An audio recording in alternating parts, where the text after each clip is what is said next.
Hey everyone, today I wanted to give you a quick overview of exchanges and potentially give you some good options for where you can be placing your funds.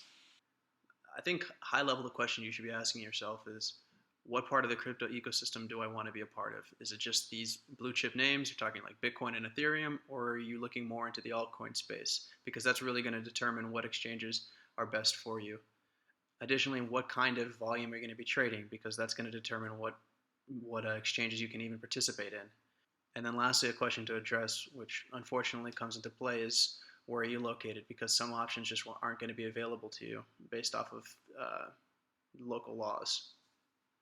So what I've done here is take the top 5,000 coins on CoinGecko, take a look at their total daily trading volume and exchanges on which they're pushing those numbers, aggregate all of that, and then find which exchanges contribute to the amount of daily total volume most. And no surprise, Binance is the leading one, as followed by a number of probably familiar names.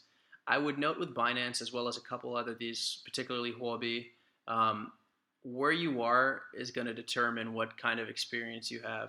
With Binance, if you're based in the U.S., you're going to be pushed to the Binance U.S. product, and that has a totally different suite of offerings, far fewer, just to be specific, than the traditional Binance product.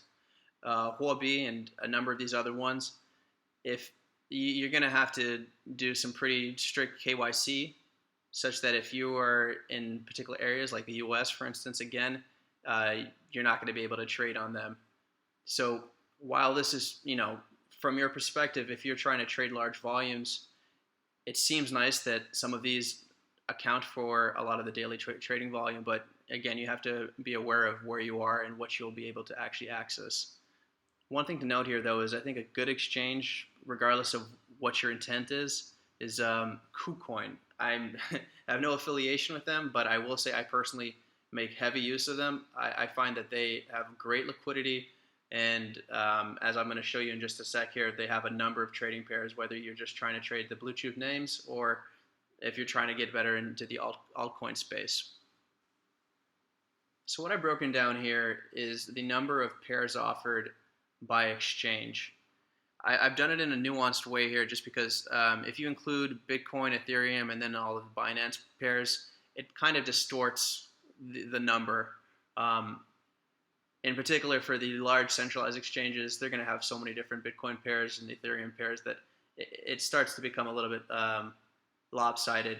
And in reality, if you're using any of them just as an on-ramp, you'll likely find, either some sort of stablecoin denominated pair a good on ramp for that. So getting into it, looking at the chart on the right, Hotbit is the leading one in terms of the number of pairs available, followed by Gate.io. My only experience with Hotbit to this point is fees can be a killer. I would say trying to get out of that, trying to get out of Hotbit has never been an easy experience. So I think that's just something to be aware of. And again, I will draw your attention to the fifth largest one on this chart, which is KuCoin. Again, I think there's a lot that KuCoin does very well. They have a number of offerings, like I said earlier. So what I've done here is include all of the pairs. That's Bitcoin, Ethereum, and all of the Binance Smart Chain pairs. And what you can immediately see is that Uniswap becomes the leading exchange in terms of the numbers of pairs offered. And the reason for this, though, is just because Ethereum at this point has kind of become the de facto on-ramp to a lot of the altcoins. While Uniswap is great, gas fees are not. And if you're using Ethereum, you're definitely going to be paying a lot in gas fees.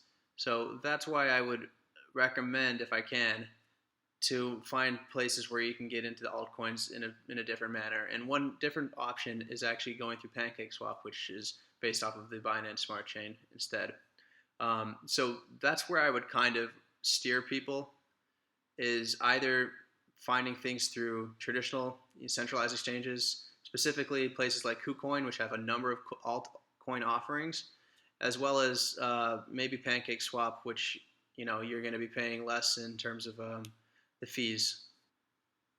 So that's all I had for now. I plan on adding some more content as it relates to exchange fees that you'll be paying, and then just beefing this up some more with more helpful information. Yeah, thanks for tuning in. If you like this video, please like and subscribe. Thank you.